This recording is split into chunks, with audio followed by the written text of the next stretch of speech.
Thank you for joining me. My name is Winston Choi, and the title of my presentation is Symmetrical Inversion, a Pianist's Journey Towards Ambidexterity.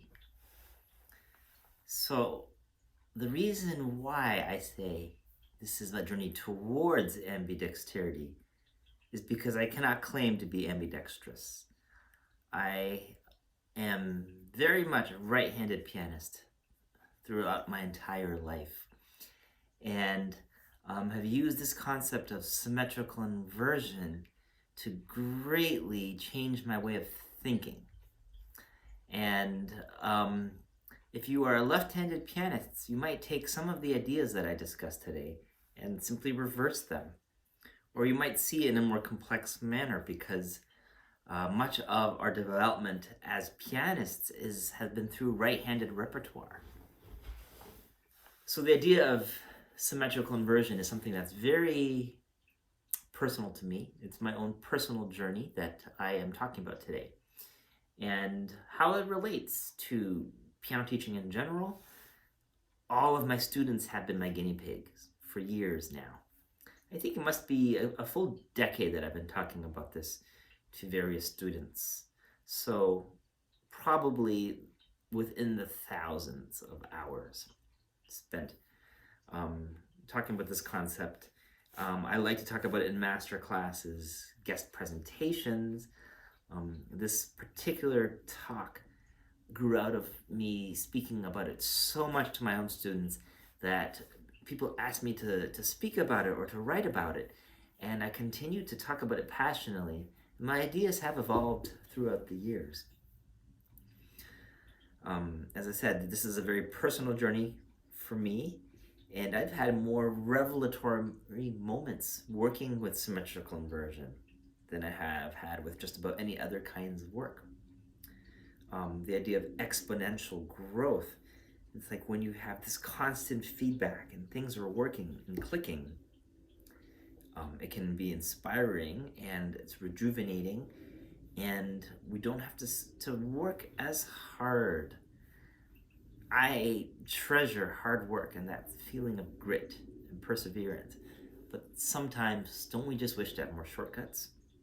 That things could just happen more easily so that our time could be spent thinking about bigger and deeper and more, frankly, more important topics than simply trying to feel more comfortable with the passage.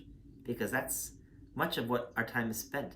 We're taking something that's uncomfortable, that we can't quite play, and we want it to be comfortable.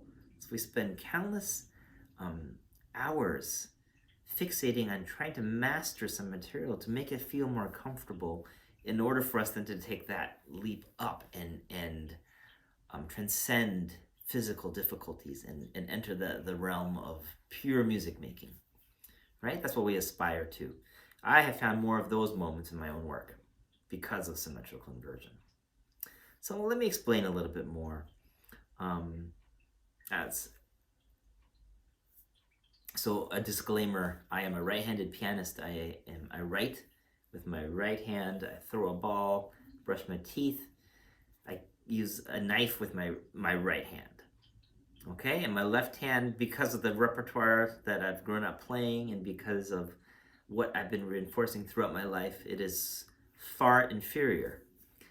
Having explored this concept of symmetrical inversion and researching and studying and thinking about it, at first obsessively, but then it's become ingrained within me and it's just a part of how I look at everything now. But because of all that kind of work, I feel like my left side, because it's more than just the fingers, the hand, it's the wrist, it's the use of arm weight, it's my left shoulder. It's how I think about my whole left side at the piano. That's all changed quite a bit because of this kind of work.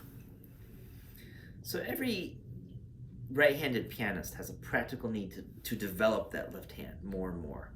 So why do it in a vacuum when we just practice it over and over and over and not only slave away at a task that is very difficult, but absorb all these bad habits unhealthy kind of mental attitudes towards this inferior hand. Why do all that when we can look at our right hands, which can provide guidance, inspiration, but ultimately a very clear path forward? So let me explain a little bit about symmetrical inversion at the piano. So the very premise of symmetrical inversion involves taking certain reflective points at the piano. For example, a group of 2 black keys can be divided right in half with this D. And if you were then to move the hands up chromatically in contrary motion, it's the same corresponding white and black keys. What's often not known to a lot of pianists is the placement of this F sharp in between F and G. If you look at it, it's actually closer to the F than it is to the G. It doesn't divide evenly between these 2 keys, between these 2 white keys. If you were to block out all of this and just look at the placement of the F sharp in relation to the white keys here, it's closer to the F. B flat and B have that same relationship. So by doing the symmetrical inversion, you are literally taking any particular pattern and it's the exact same distance. It allows for the most kind of accurate kind of rendition, more so than just simply inversion practicing. So by doing this kind of symmetrical inversion work, we have so many potentials. And I will start off with talking about some of the very lofty goals that one could accomplish by doing this kind of work. We could build up the dexterity of the left hand, fine motor control, rhythmic precision, power, stamina, the ability to more effortlessly voice and balance, to multitask in a more meaningful and a more expressive manner within that one hand, to be able to have more beauty of tone and a more natural and organic phrasing. So most importantly, we need to connect all the physical movement of our left hands with our ear. I think that through no fault of our own, but just because of acoustics, top lines consist of more melodies and they project more, and we need those melodies to come through. So very often we are forcing ourselves to not pay attention to the left hand and just keep it under wraps. Well, we're actively involved with every aspect of what the right hand has to say, what it sounds like. We can take our ears and our mind and our focus and our concentration away from the right hand and onto the left, yet some part of our ear still stays on that top line. So that impacts our ability to control our right hand. We hear it and then we produce the sound in general, right? Where our left hand, we might listen to it from a different perspective and we might have to be more deliberate in how we move it. So what I want to hopefully help more of you see is what I found kind of life-changing. I wanted to have the ability to not have to overthink my left hand, certainly not to have to overwork my left hand, but to just allow it to be. And by wanting something, I could realize my intentions. That seems to be a very tall order and a very difficult task, but I truly believe that if we can somehow rewire the way we think, again, subtly change our body's chemistry, this could lead to not only quick results, but exponential growth, technically and ultimately musically. because we can open doors and feel like with all this quick feedback of modeling, like you model something with the right hand, the left hand has a clear path forward. It can see what the right hand is doing, and then it can copy it. And then we can go to a higher realm.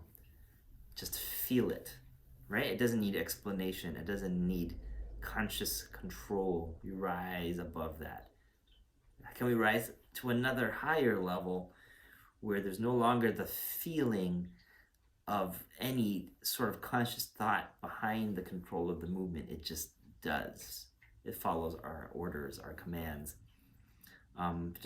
We have an intention. It's a certain sound, it's a certain rhythm, and it just emerges. So we can hopefully come closer and closer to having that dance with pure music making, unchallenged, no filters, no sense of physical or mental, psychological struggle. I started studying handwriting because that was a step closer to piano playing, perhaps one of the most difficult things to master. So what's very similar to piano playing is that we need to have some definition at our fingertips, but our wrist must remain free. And if you try to just think about the wrist, that doesn't work either. It's something about how the fingers connect to the hand, to the wrist, to the arm, to our minds. So when I was doing much of this kind of studying of how people would teach ambidextrous handwriting, the goal is not to just simply improve your left hand, but get it to the point where you're no longer self-conscious about it. It looks beautiful. And that when you actually write with the left hand, you simply are just thinking about the words and how they look on the page, but not trying to control the movement of the fingers, the wrist, or the hand. But I think we have to start with that. So a lot of handwriting experts, when they teach this ambidexterity training of handwriting, they do a lot of mirrored writing, right? So both hands are doing this similar kind of motion, but are always in contrary motion. So clockwise here would be counterclockwise here. In and out, right? So then you can train the left hand to do whatever the right hand does. It just assimilates, right? You don't necessarily have to control the small movement. It simply imitates, almost apes it. So if you think about young children, the way they learn when they're not necessarily so self-conscious about how they do it, they just simply copy. They just do, and it happens. That's kind of one of the secrets that we have with this symmetrical inversion work. We don't have to take the time to explain it to our left hand. If we have an open enough mind, an open enough attitude, and we are mentally alert and self-aware, it can happen instantaneously. So in looking at ambidexterity training, we always want to diversify the types of activities that we do. So I want to take this concept of ambidexterity at the piano and let it infiltrate my daily life as much as possible. So it's not just in this window of time at the piano that I work on this issue, but it's in all sorts of activities, using utensils, small tasks, writing, brushing your teeth. All of these things combined. I don't want the left hand to exist in a vacuum. I want to look for results as quickly as possible. And as I said, the right hand has that path, that clear path forward that the left hand can just simply follow and mirror. You have this instant feedback. One silly exercise you can try is brushing your teeth with a toothbrush with your left hand. How awful does that feel? And then brushing your teeth with the right hand. It feels, of course, so much better. And then what about 2 toothbrushes in your mouth at the same time? That left hand does better than this left hand, right? When you feel like, how come my wrist is all stuck and it's like I don't have control? What would one aspire to be able to do is to just simply brush your teeth, right? And not have to worry about how uncomfortable it feels. You just do. Don't try, you just do. So what does the right hand have to teach the left hand about it? I realized when I was brushing my teeth, I'll start with this very simple task. My right hand wasn't focused on all movement left and right. It was only focused on where I wanted to direct the toothbrush. That's it. This side of the mouth, that side of the mouth.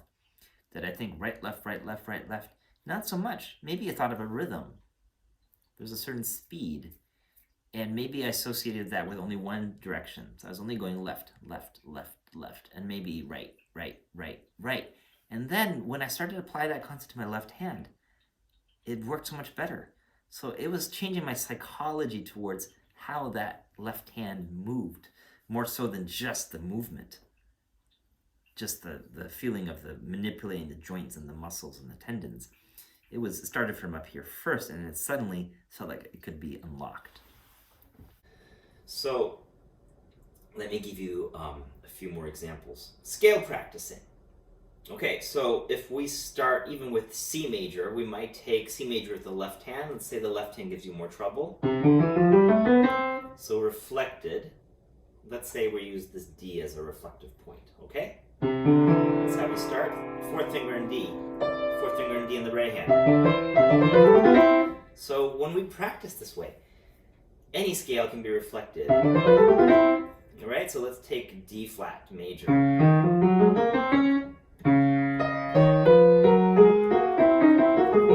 If you find the hands get too close to one another, simply come out an octave. So D major. How would we reflect that? Two sharps, two flats. So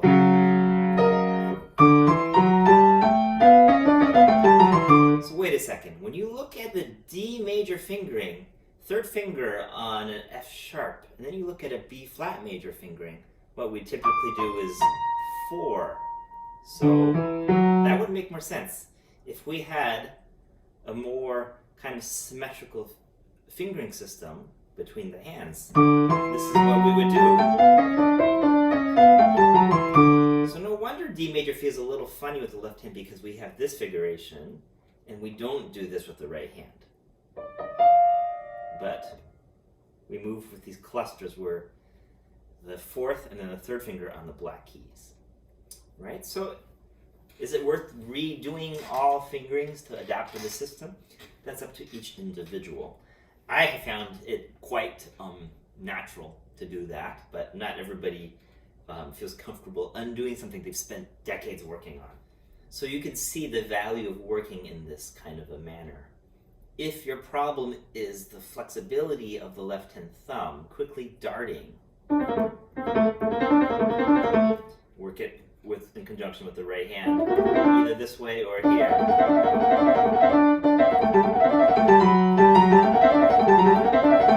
So you can then compare the movement between the hands. You might start with the concept of focusing on how it looks, so you can more accurately let the left hand resemble the right hand. You could then focus on how it feels, right? Make sure it has that same sensation. Can you treat the left hand like the right hand? Think as how you think with the right hand, where you don't necessarily control the movement of the thumb, you're just thinking of the pitches you want to play. Some observation of how the thumb moves without trying to actually direct it from here. It's directed more from the mind. I feel like when I work the left hand alone, I start to revert back to my old habits of trying to control the thumb movement, but when both hands are playing, it just moves on its own. So this is the idea of full brain involvement, full body involvement, because it's not just about the thumbs, but there's something that's triggered between the arms. You can feel it in your shoulders, even in your back in terms of your breathing. When we move very symmetrically, there is a feeling that our body is united.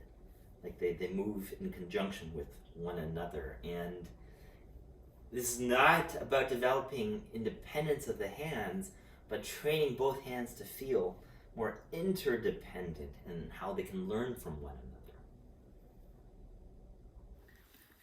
So I think when we're looking at this kind of symmetrical inversion work, it's important to look at the hands carefully and define the role of the hands and fingers.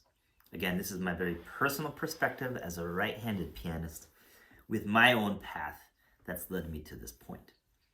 But I feel like enough of my students have found certain kind of similarities to how I describe things that I feel like this could maybe perhaps very accurately describe what many of you think and how you relate to your hands. So throughout my life, my left hand has served as an assistant to the right hand. So when I hold a big heavy bag of groceries with my left arm, my right hand's fiddling with the keys, trying to get it to, to fit into the door. When I need to peel an apple, my left hand just stabilizes that apple, and then the fine work of the fine motor control, the precision is my right hand takes over, cutting vegetables. Of course, I want to cut with my right hand, and my left hand is just a stabilizer. So it has an important role, and that's related very much to the piano repertoire that we've grown up with, that the left hand stabilizes the rhythm. Very often it has the strong beats in the bass. And it's very much often in a supportive role where we're not having to listen to every twist and turn of the left hand, but it just simply lays down the foundation, and then the lifeblood is here. All melodic material is here.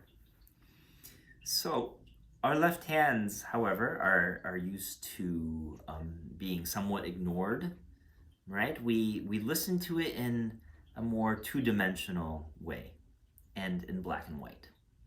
So, for example, our right hands are usually much more expressive, and we're voicing, we care differently with the right hand compared to the left hand. There are different forms of practicing symmetrically. I like to think about simultaneous mirroring, which is very effective when you do things at the same time. So you might start at first by being very conscious of all movement, that this hand mirrors that. So you look at the fingers, look at the wrist, look at the hand. And then through copying, through aping that movement, again, you rise to the next level. It's about just assimilation. Feel one thing, think one thing, let both hands carry out the orders symmetrically. It's like your mind's eye has one thought and both hands follow.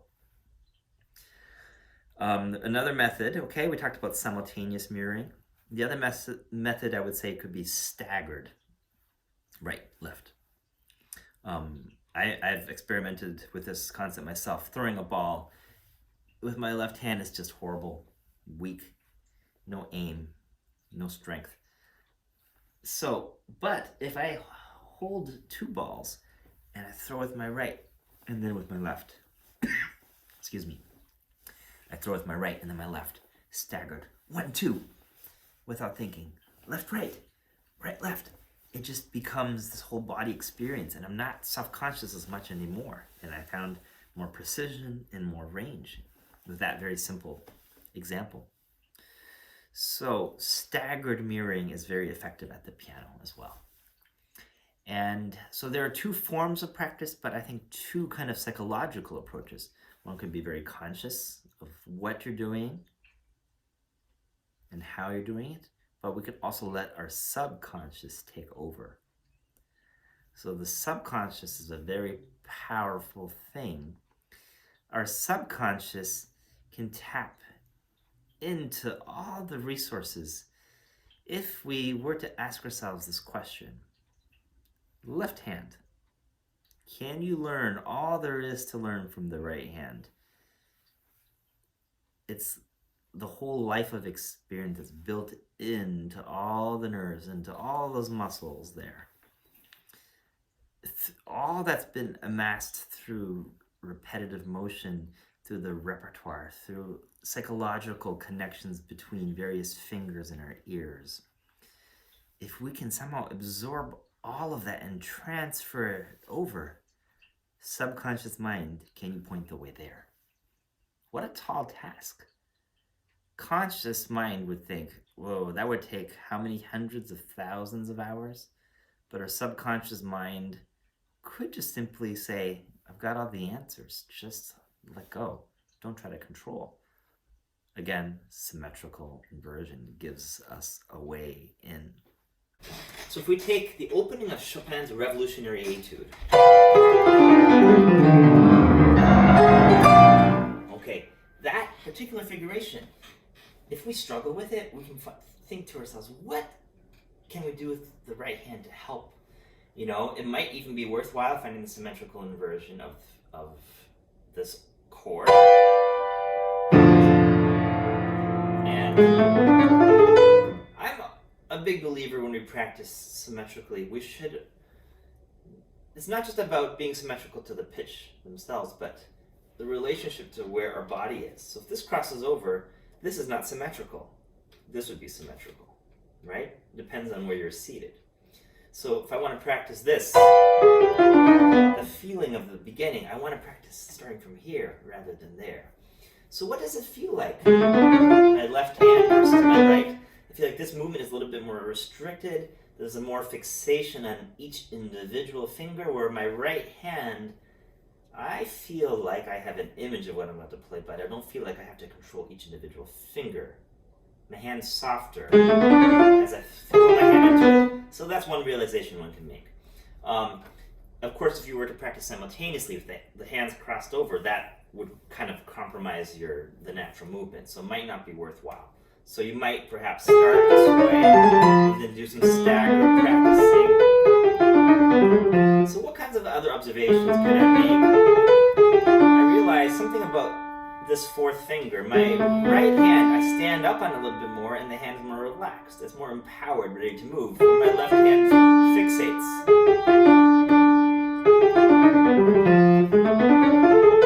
The kind of observations you might be able to make just by looking at the hands and let them communicate to one another. They speak to each other. They work together. There is a violin sonata by Beethoven, number 8 in G major, which has a notoriously difficult left hand in the third movement.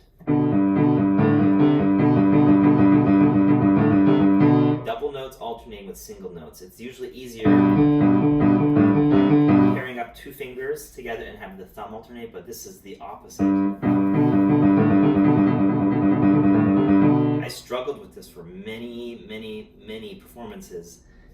Found a way to compromise it and kind of fake my way through it. But once I started practicing with symmetrical inversion, I realized my right hand had a better instinct for figuring out how to solve this problem. It was a matter of unlocking things rather than persevering and gritting my way through it. My right hand, in the working process to improving the right hand,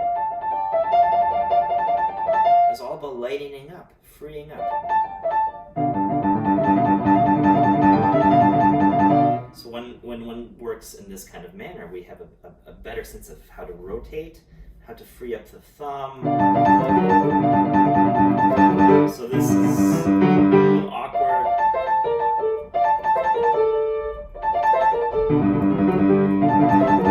You start to kind of pay attention to the wrists, the feeling of how do you transition to that black key. My left hand might have done this in the past. Somewhat of a sudden, jerky motion. So that's just an example. I used to play this with this finger, but I found for whatever reason my right hand rejected that, and I wanted to do this. Start with 2. So I thought, why not do that with the left hand? And it suddenly worked. So another thing that one can do to train the left hand is not just about fine motor control and dexterity, but how to better use weight. How to create a better legato. How to actually play with more realization and this innate understanding of cultivating the entire arm flexible wrist, strong fingers that have that flexibility when playing legato melodies. Very often I find that my students, when they play a left-hand melody, it's a block-like, it's a little bit stuck. When they're trying to sustain, they press much harder with the left hand versus the right hand, which is a little bit more kind of all-knowing, more all-encompassing in terms of how the right hand uses all of these different resources, non-playing fingers, a feeling within the palm of the hand, the wrist, the forearm, even how we breathe. It's connected to the right hand differently than how we typically train the left hand. It's through years of being mindless about the left hand and not caring. So when we do need to then sing the left hand suddenly, we often feel like it's so under a spotlight. It's under like a magnifying glass, and it works twice as hard in a self-conscious way. So again, this is a way of unlocking some possibilities. A little silly, but if I gave you the example of...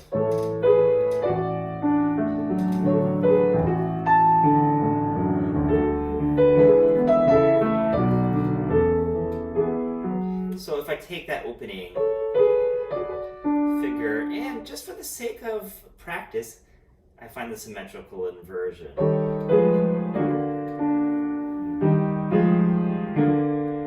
If I wanted to follow the voicing of the right hand, it would be the outer notes rather than the inner notes. So I'm not going to voice, but...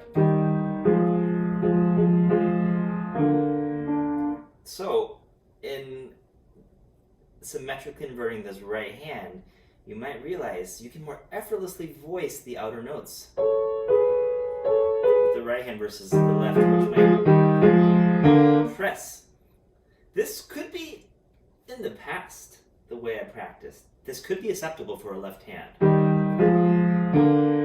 because it's voiced, it's clear, but would we accept this with the right hand? Certainly not. We would play with much more nuance, sensitivity, a sense of connecting intervals more vocally.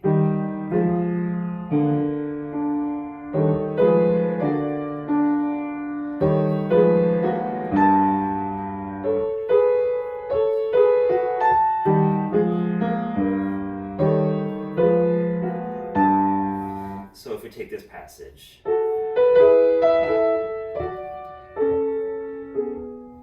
and reflect it.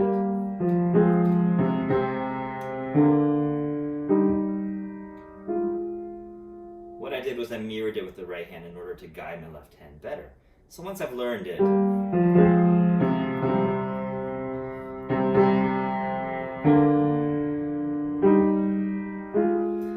then you start to, again, not accept, because we would not do that and play so vertically. Can we voice the bass line without losing the sense of legato, without hardening the hand, without gripping? I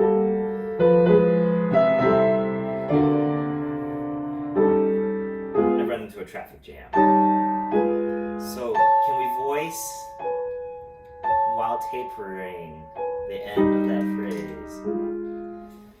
I want to give you an example now from Scriabin's Prelude Nocturne for the left hand, just to look at a couple of different passages.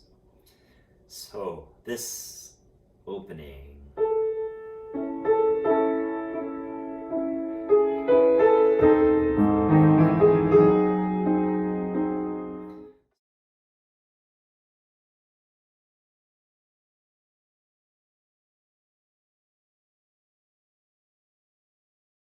so if I take that and symmetrically invert it,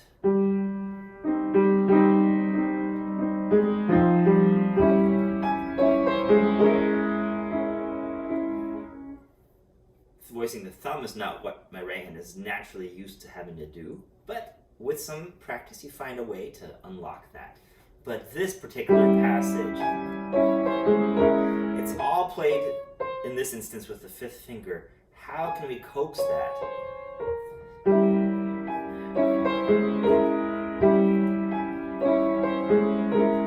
So we'd find a way to be more poetic with the fifth finger, and then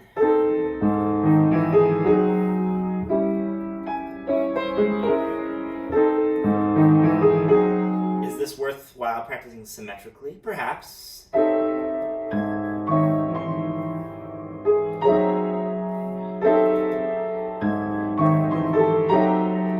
doing that kind of motion, we can unlock the wrist a little bit more, make that particular passage more fluid. So for example, the nocturne.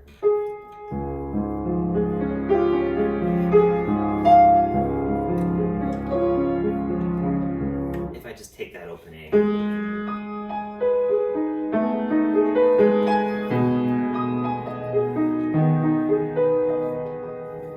and maybe instead of being completely symmetrical with my alignment, I decide I'm just going to actually approach it from here. And then this would have to cross over. And then, but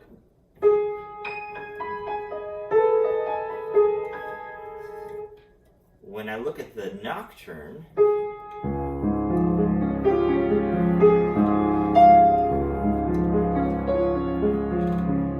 and find the symmetrical inversion of it,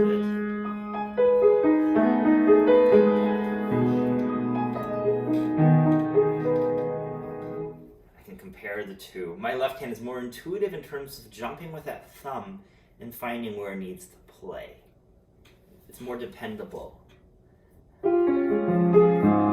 That's dependable. This, less so, for whatever reason, because again, I've learned to unlock my thumb more through the repertoire that I play. The left hand generally just jumps with more ease this way than my right hand does jumping down. But how about the accompaniment? Generally, our ears may be more attuned to playing quietly with the right hand, yet also nuancing, where with the left hand we tend to kind of think because it's so low, it can be played flat. But what about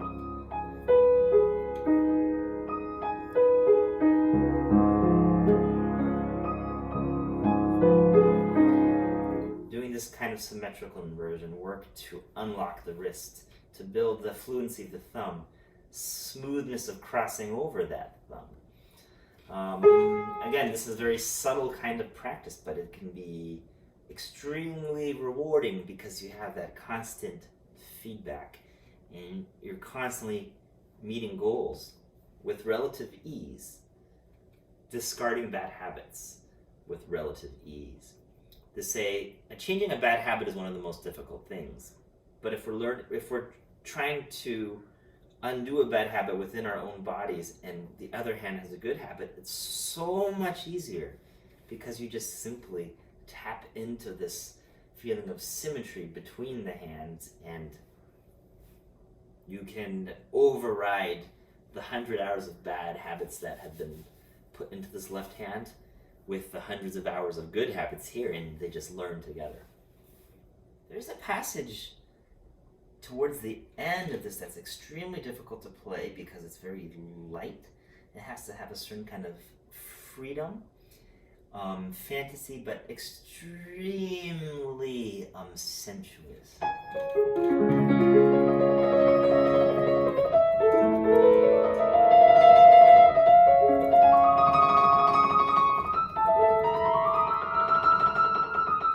So the way I work this,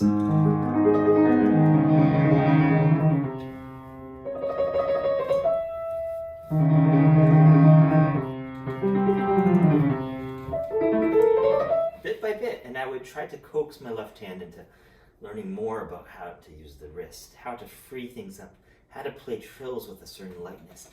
I found that I was able to probably save myself hundreds of hours of practice without bad habits, without anything unhealthy. The first few times I could already say, yes, I see a clear path forward. One of my biggest breakthroughs when I did this kind of symmetrical inversion work is that I realized my left hand could much more easily navigate the instrument. There's a so-called built-in GPS that I could just move and feel my way to a chord without necessarily eyeing it. That's built up through this The years of kind of grabbing at chords without necessarily feeling like we have to control the sound. It's just this flatness about it. And the equivalent, if we did that with the right hand, would be somewhat careless. We tend to place things more with the right hand. But could my right hand then learn from my left hand how to navigate the instrument better? And I realized I could. That was one of the biggest discoveries for me, is that when I felt like I could tap into the left hand's navigation system and discover it from my right hand as well, the ease with all jumps and movements became so much more kind of integrated, and I felt completely connected to the instrument in a sense that my right hand had never felt before. That sense of comfort with jumps. I have my students sometimes practice chords, could be even in the same key. So no longer symmetrical, but not mirroring, but parallel movement. So in a sense, the left hand guides the right hand. How to find these chords without looking at the instrument. My left hand has a better sense of that. It's like all the fingers work together. There's a GPS system on every one of these fingers, and they all move. My right hand tends to just focus on one particular finger and not move as freely because I'm generally more concerned with voicing. I won't just slap at a chord and play it carelessly. I tend to want to focus the sound, where the left hand might more easily just do that. Because of that's the softness within the hand, all these receptors are more actively engaged, and they help the hand find its way.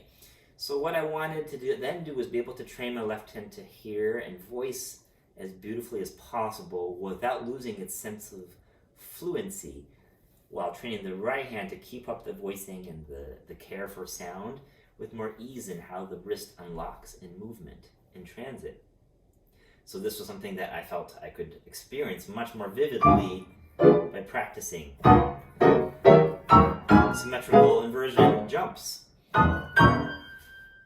On the topic of quiet accompanimental patterns, if you struggle with even a rolling triplet, play with the right hand.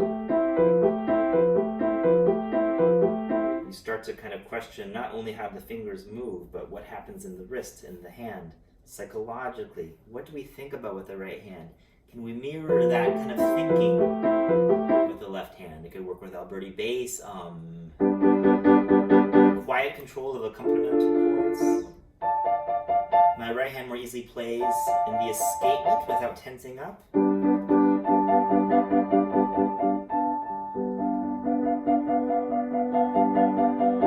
So what kinds of things can I teach my left hand, even in terms of the stuff that we do want to hush up and soften? We tend to expect more, again, of our right hand. So this is a great thing to train the left hand how to play light figurations, unlocking all the tensions that exist within the hand without losing definition.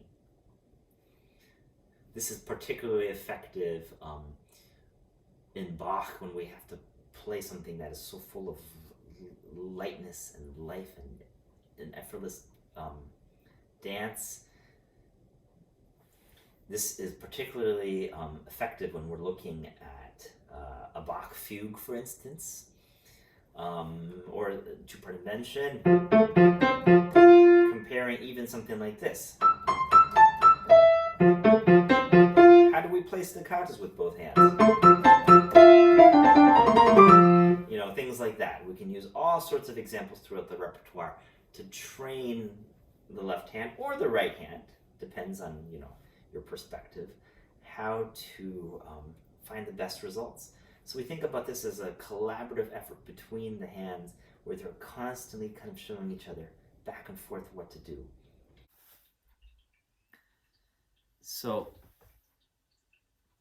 this topic that I am very passionate about, that is not directly related to this particular journey of mine, but I found very quick and easy answers. I found more solutions in terms of how to apply this topic, specifically because of my work with ambidexterity and symmetrical inversion. And that's the topic of flow, the elusive flow state that we often hear people talk about. Very often, non-musicians label us all classical musicians and composers of having this flow state. We're just in the moment and things are flowing. And of course, we know that in order to achieve that, there has to be a high degree of mastery, right? But there also has to be that sense of letting go and not being as self-conscious about the results, right? So how can we achieve that flow state when we're practicing? I found myself being able to experience it very often, and I've talked to some of my students about it who feel like they can also experience it very often. So a way of kind of quickly, maybe a brief summary of some of the concepts of this flow state. It's when you have a lot of small goals that are slightly challenging that you can constantly meet.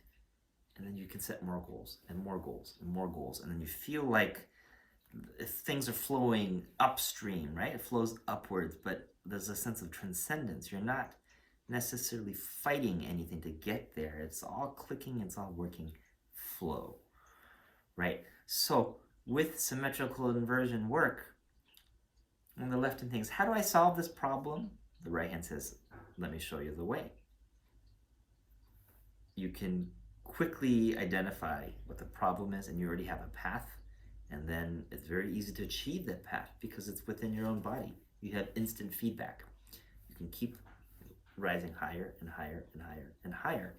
And I found myself constantly in that flow state where, again, I can feel like I've risen a few levels above and been able to just experience pure music making, and the hands are just working on their own. Because it's not just about the technical aspects, but it's the whole brain, it's the whole body experience. I like to take some of these ideas and let them become a part of my daily life.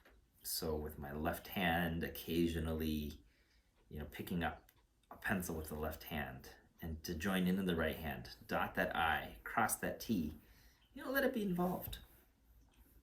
The next time you eat, don't feel like you have to switch fork and knife to the other hand and switch back. Just stick with the hand you're using. Maybe the next time you're figuring out fingerings with your right hand, instead of stopping to pick up a pencil with the right hand and then putting down the pencil and resuming, why not just use your left hand and write in those fingerings, even if they're a little bit messy? Just write. And you don't have to stop that process. So there's a back and forth, right? You develop a more fluency. You get the other hand, your weaker hand, to be less self-conscious. It just wants to be involved. And I found that the more and more I did this, sometimes even within the repertoire, the most beautiful note of this right hand melody, my left hand felt like it needed to play it, right? Not to just let the right hand get all the glory. My left hand wanted to experience it too. Having more of those kinds of moments. So in conclusion, if you can set up for yourself, again, these very lofty goals and realize you can achieve them through very practical means, we can sometimes fool our brain into thinking there is no dominant hand and secondary hand. Again, this is very personal, but can there be a moment or two when you feel like, wow, there's a synergy? They're the same, truly. The mind's eye, again. One thought, two hands, right? This kind of connection between the hands. Can we find a way to change our body's chemistry and fire up the neurons and involve not only both hands, both arms, both shoulders, but it's all integrated, all organic movement. There's a certain kind of wholesomeness. There's a unity within our bodies when both hands are actively engaged in this manner. But like I was saying, by doing this kind of symmetrical inversion work, I realized my right hand had gained something it never had before. That GPS, the ability to navigate around the instrument. And my left hand had gained so much more subtlety and dexterity and all the other things we've talked about. That each hand became some kind of a super hybrid. So if you have this hybrid, super hybrid of a hand, and you have another super hybrid of a hand, what could these two hands then learn from one another to help evolve and advance each other's larger purpose? That they would each gain the shared expertise of both hands, and the conjoined hours spent practicing, working all sorts of problems. So they become, each hand would have a higher IQ, a better instinct, more confidence, more reliability. That's the ultimate reason why I decided to dig into this topic, is because it was not only about mastering the revolutionary etude, but unlocking the expressive potentials of both hands. There's nothing like walking on stage and feeling like you can see in color and you can move in 3-dimension. And it just feels like the world is richer, how you hear things is more vivid, and the emotional range of music has so many more possibilities then, because you have more tools at your disposal. So again, if we re-examine our habits and tendencies and change this ingrained psychology towards our hands, these inhibitions, we don't get in our own way as much, we can then find this true liberation at the instrument and allowing for this effortless flow of music to come forth.